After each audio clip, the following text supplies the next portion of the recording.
வணக்கம் உறவுகளே. இன்றைக்கு பார்த்தீங்கன்னா இன்றைக்கும் ஒரு அருமையான சமையல் காணொளி ஒன்று தான். இன்றைக்கு நாங்கள் என்ன செய்ய போகிறோம்? இன்றைக்கு நாங்கள் நல்ல ஒரு சத்தான கஞ்சி, அதாவது வெள்ளார கஞ்சி தான் காய்ச்ச போகிறோம். உண்மையிலுமே நல்ல ஒரு சத்து. அதுக்கு வந்து நாங்கள் பச்சரிசி அதோட வந்து பயறு சேர்த்து தான் இந்த கஞ்சி வந்து வைக்க போகிறோம். மிகவும் ஒரு இலகுவான முறையில் அந்த கஞ்சி வைக்கலாம். அதுவும் ஒரு குறுகிய நேரத்தில் வச்சிடலாம். ஏன்னா கொஞ்ச நேரத்தில் வச்சுக்கலாம். நாங்கள் இப்போ எங்களோட வெள்ளார தோட்டத்துக்குள்ளே வெள்ளாரியை பிடுங்கி இதுலேயே வச்சு கஞ்சி காய்ச்ச போகிறோம். அதை விட இந்த வெள்ளார கஞ்சியை பொறுத்த வரைக்கும் சின்னாக்களில் இருந்து பெரியாக்கள் வரையும் குடிக்கலாம். கூடுதலாக வந்து ஞாபக சக்தியை அதிகரிக்கக்கூடியதானே. அதை விட 100% என்ன சொல்கிறது, ஆரோக்கியமானதுன்னு சொல்லணும். அப்படியான ஒரு கஞ்சியை தான் நாங்கள் இன்றைக்கு வைக்க போகிறோம். அப்படியே தொடர்ந்து காணொலியை பார்ப்போம். பாருங்கள், பின்னுக்கு மழை இருளுகளெல்லாம் நிற்கிது. இன்றைக்கு மழை இல்லை. முந்த நாள் அதுக்கு முன் நாளெல்லாம் அப்படி பெய்தது. அப்படியே தொடர்ந்து காணொலியை பார்ப்போம். வேணா இப்போ பார்த்தீங்கன்னா நாங்கள் வெள்ளார இலையில பிடுங்கி எடுத்துக்கொண்டு வருவோமே. ஓ, அப்படியே இந்த வாய்க்காலில் தண்ணி பாயிற சத்தம் கேட்குது பாருங்க. எங்களோட மாட்டு பிள்ளை இதுக்கு வந்து 2 மேஞ்சி ஒன்று நிற்கிறேன். ஆளை கட்டி விட்டுருக்கு. அங்கால நெல் வயலுக்கு போடும். அதுதான் இப்போ கட்டி விட்டுருக்கு. தேங்காண்டு விழுந்துருக்குன்னு இங்கே இந்த மரத்தில் இருந்தால் விழுந்துருக்கு.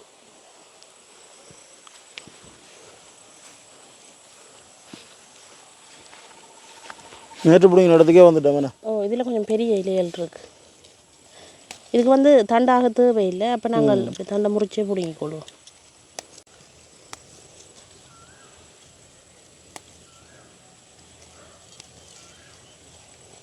புல்லோட புல்லாக வெள்ளாரையும் வந்துட்டு தானே.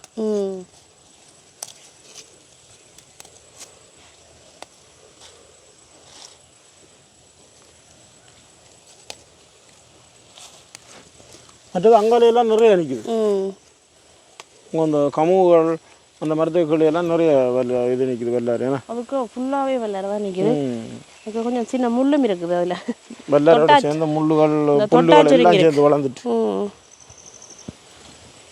என்ன வெள்ளாறு நட்டா செருக்கமெல்லாம் ஒன்றும் செய்யலாத, அப்படியே புல்லும் சேர்ந்து தான் வளரும். இது வந்து ஓடிதானே அழியாது.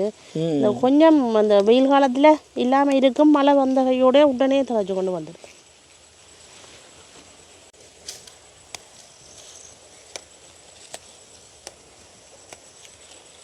இந்தியாவில் பாருங்கள், இந்த தென்னை அடிவாளி எல்லாம் இவ்வளோ வெள்ளாறு நிற்கிறாங்க. நீங்களும் உங்களோட கிணத்து அடிவாளியை அல்லது இந்த சின்ன சின்ன இடங்கள் இருந்தால் இப்படி நட்டு விட்டீங்கள் என்றால் சிம்பிளாக வந்துடும். சில பேர் வந்து என்ன செய்யணும்னா அந்த பழைய வேசனுகள் அதுகள் இருக்கும் தானே, அதுக்குள்ளே மண்ணை போட்டுவிட்டு நட்டு விடுக்கணும். இந்த ஒரு வீட்டு தேவைக்கு நார்மலாக அதுக்குள்ளே நின்று கொண்டே இருக்கும். பார்த்தீங்கன்னா கஞ்சிக்கு தேவையான அளவு வெள்ளாரை நாங்கள் பிடுங்கிட்டோம். இனி நாங்கள் கஞ்சி வைக்க தொடங்குவோம். என்ன கஞ்சிக்கு என்னென்ன பொருள் எடுத்துருக்கிறோம்னு பார்த்தீங்கன்னா, பச்சரிசி வந்து எடுத்துருக்கிறோம். எங்களோட ஊர் அரிசி தான். இது வந்து ஒரு சுண்ட அளவில் எடுத்துருக்கிறோம். அதோடு பார்த்திங்கன்னா பயறு நாங்கள் எடுத்துருக்கிறோம். பயறு வந்து 50 கிராம் அளவில் எடுத்துருக்கிறோம். அது வந்து வறுத்து நல்ல பாதியாக உடைச்சி நல்ல வடிவாக புடைச்செல்லாம் எடுத்து வச்சுருக்கிறோம். அதோட கச்சான் பருப்பும் 50 கிராம் அளவில் எடுத்துருக்கிறோம். கச்சான் வந்து ஒரு மேலதிக சுவைக்காக தான் எடுத்துருக்கிறோம். நீங்கள் கச்சான் இல்லாட்டிக்கும் இந்த கஞ்சி வச்சுக்கொள்ளலாம், பிரச்சனை இல்லை. ஆனால் பயறு போட்டால் நல்ல சுவையாக இருக்கும். நல்ல சுவையாக இருக்கும். வறுத்து போட பச்சையாகவும் போடலாம் நாங்கள். ஆனால் வறுத்துட்டு போடக்க நல்ல வாசமாக இருக்கும். ஏலக்காய் போட தேவையில்லை. நாங்கள் இந்த பயறு தனியாகவே எங்களுக்கு இந்த கஞ்சியில் நல்ல வாசமாக இருக்கும். விரும்பினா நீங்கள் ஏலக்காய் பவுடரும் போட்டுக்கொள்ளலாம். இப்போ நாங்கள் அடுப்பு மூட்டுவோமே. அதுவும் மண்பானையில் தான் இந்த கஞ்சி வைக்க போகிறோம். நாங்கள்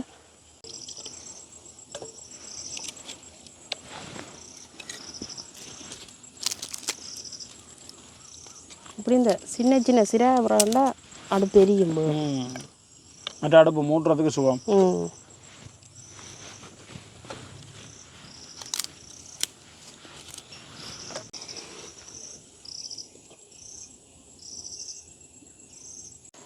அடுப்பு எங்களுக்கு எரிய தொடங்கிட்டது. நாங்கள் மண்பானை அடுப்பில் வைப்போம்.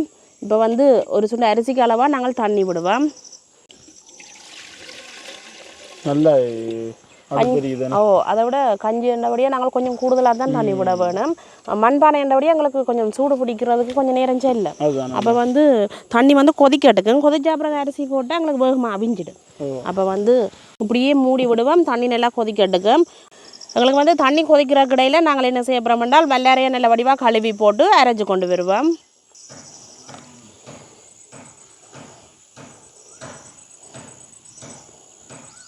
பார்த்திங்கன்னா நல்லா அரைச்சி எடுத்து கொண்டு வந்துட்டோம். நாங்கள் இதை வந்து வடித்து போட்டு தான் விட வேணும். பாருங்க எப்படி இருக்குன்னு. வெள்ளரை சாறு இவ்வளவுதான் சத்து. இப்படி இருக்கட்டுக்கும் எங்களுக்கு. அதோட தண்ணி வந்து கொதிச்சிட்டு பாருங்க, கொதிச்சிட்டு தானே, நல்லா கொதிச்சுட்டு நீ நாங்கள் அரிசியை கழுவி போடுவோமே. அரிசியோடு சேர்த்து நாங்கள் வறுத்து வச்சிருக்கிற பயரையும் சேர்த்து நாங்கள் கழுவி போடுவோம்.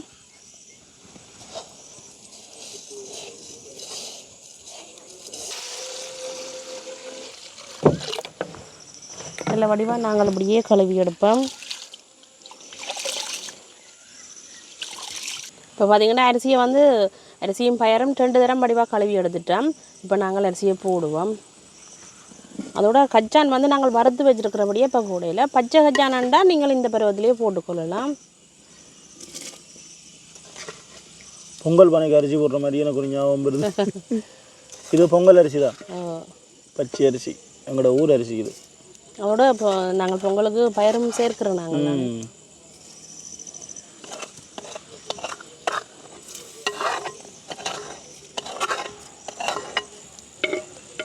இப்படியே நல்ல வடிவாத்துலாவி விட்டுட்டு இந்த கஞ்சிக்கு தேவையான அளவு உப்பு போடுவோம்.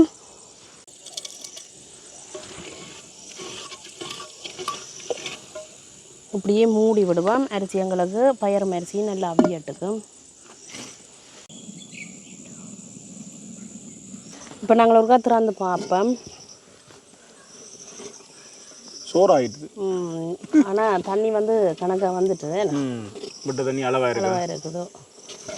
எங்களுக்கு முக்கால்வாசிக்கிட்ட வந்துட்டு என்னடா பானைக்குள்ளே அடியில் கிடக்குன்னு யோசிக்காங்க. நாங்கள் அளவாக சமைச்சிடறாங்களே இரவுண்டோடியா, இரவு இப்போ 6 மணி ஆகுது, பின்னேரம் தானே. அப்போ கொஞ்சமாக கஞ்சி தானே, இது வந்து குடிக்கிற பருவத்துக்கு தானே வேற. அதுதான் அப்போ இன்னொரு கொஞ்சம் அவியட்டுக்கும் எங்களுக்கு.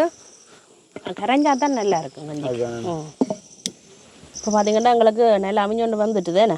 இப்போ நாங்கள் பால் சேர்க்கப்புறம் பாலோட வந்து அரைச்சி வச்சிருக்கிற வெள்ளரையிலேயே நாங்கள் இதோட வடிச்செடுக்கப்புறம் அதோட வெள்ளரை நாங்கள் மிக்சியிலான அரைச்செடுத்தோம். நாங்கள்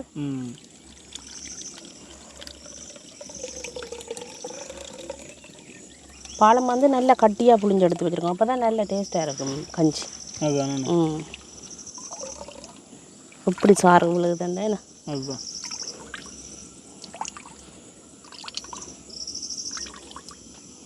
என்ன சின்னாக்கள் எல்லாம் விரும்பி சாப்பிடுவோம். அந்த என்ன கலந்துருக்கண்டு தெரியாதானே. இப்போ நிறமாக இருக்க சாப்பிடுவேன் நம்ம விரும்பி.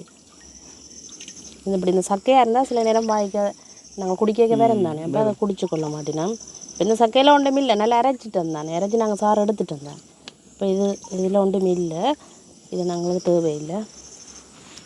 இப்படியே நல்ல வடிவாக கலந்து விடுவோம். ஃபுல்லாகவே பால் ஃபுல்லாகவே பச்சை ஆகிட்டு தானே. கஞ்சியும் இப்போ எங்களுக்கு அந்த நிறமாக தான் இருக்கும். நல்லா இப்போ வந்து நாங்கள் பாலை சேர்ப்போம். வாசம் வருது. பயிர் போட்டது இல்லை, கொஞ்சம் நல்ல வாசம் வருது.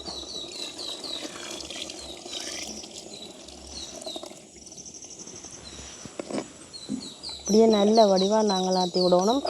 பால் வந்து நல்லா கொதிக்கணும். அதோட வந்து வெள்ளரையும் சேர்த்துக்கிறோம். வெள்ளரை மனம் இல்லாமல் போகும். ஆனால் நல்ல வாசம் வேறுங்க பாருங்க, கொதிச்சு வேற நல்ல வாசம் பெறும். இப்போ நாங்கள் வறுத்து வச்சிருக்கிற கச்சாம்பருப்பையும் இதோட போடுவோம். அப்படியே மூடி விடுவோம். உங்களுக்கு நல்லா கொதிக்கட்டுக்கு. எனக்கு கொதிச்சா சரி. இது வந்து ஒரு கொஞ்ச நேரத்துக்கு அந்த கஞ்சி வந்து வச்சிடலாம். அதை விட இப்போ பள்ளிக்கூடம் இல்லாத நாட்களில் வந்து செய்த அப்படியே சாப்பாடாக இதை வந்து கிழமையில் ஒரு நாள் செய்தாலும் கூடுதலாக நாங்கள் அப்படி செய்கிறோம். நாங்கள் அப்படி வெள்ளரை கஞ்சி நாங்கள் ரோட்டு வழியாக நின்று எத்தனை நேரம் குடிச்சிட்டு போயிருக்கிறோம். ஆனால் வீட்டில் செய்து குடிக்க மாட்டோம். வெள்ளரை கஞ்சி இலக்கஞ்சி பொதுவாக வந்து எல்லா வகையான இலையும் போட்டு இலக்கஞ்சி வைக்கலாம். இப்போ தனியாக வந்து வெள்ளரை கஞ்சி தனியாகவே வச்சு குடிக்கிறது இருக்குது. அப்போ நாங்கள் அதைத்தான் இன்றைக்கு செய்து காட்டுறோம். இப்போ நாங்கள் நார்மலாகவே கஞ்சி வைக்க வந்து ஒரு நட்டு இந்த முருங்கையில் போட்டு கூட வைக்கலாம். இந்த கஞ்சி வந்து இப்போ கூடுதலாக இந்த பள்ளிக்கூடம் இல்லாத நாளில் வச்சா இது வந்து குடிப்பினம் பல்லின சாப்பாடாக இதை வந்து குடிப்பினம். இப்போ ஒரு 5 நிமிஷம் எங்களை கொதிச்சுட்டு ஒரு கத்திறந்து பார்ப்போம். இப்படி கொதிச்சோன்னு வந்துட்டேன், பொங்கி கொண்டு வந்துட்டோம். இப்போ வந்து நாங்கள் என்ன செய்ய போகிறோம்னா கொஞ்சமாக சீனி சேர்க்க அப்புறம் சின்னக்களின்னு விரும்பி குடிப்பினமாட்டதுக்காக உங்களுக்கு தேவையில்லைன்னா சீனி சேர்க்காமல் விடுங்க. இப்படியே நல்ல வடிவாக நாங்கள் ஆற்றி விடுவோம். வெந்நீரைக்கு குடிக்க சரி நல்லா கொதிச்சிட்டு தானே பாருங்க எப்படி இருக்கான்னு. பச்சை கலராக வந்துட்டு தானே.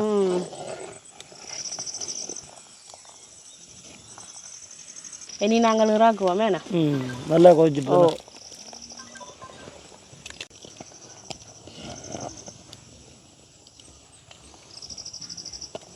இந்த பாத்திரத்துக்கு அப்படி ஆறிடுமே. அகல பாத்திரம் இல்லை.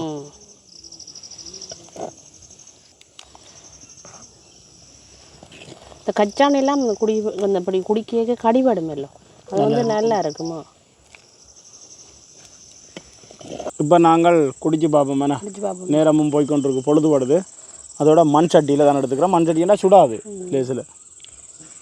சும்மா சூப்பராக இருக்குது. வாயில் வைக்கவே அந்த பயறு வாசம் தான் வருது தானே. அதோட நான் சீனி போட்டது இன்னும் என்ன நல்லா இருக்கு, சாதுவான இனிப்பு இருக்கு. உண்மையிலேயே நல்ல ஒரு சத்தான கஞ்சி.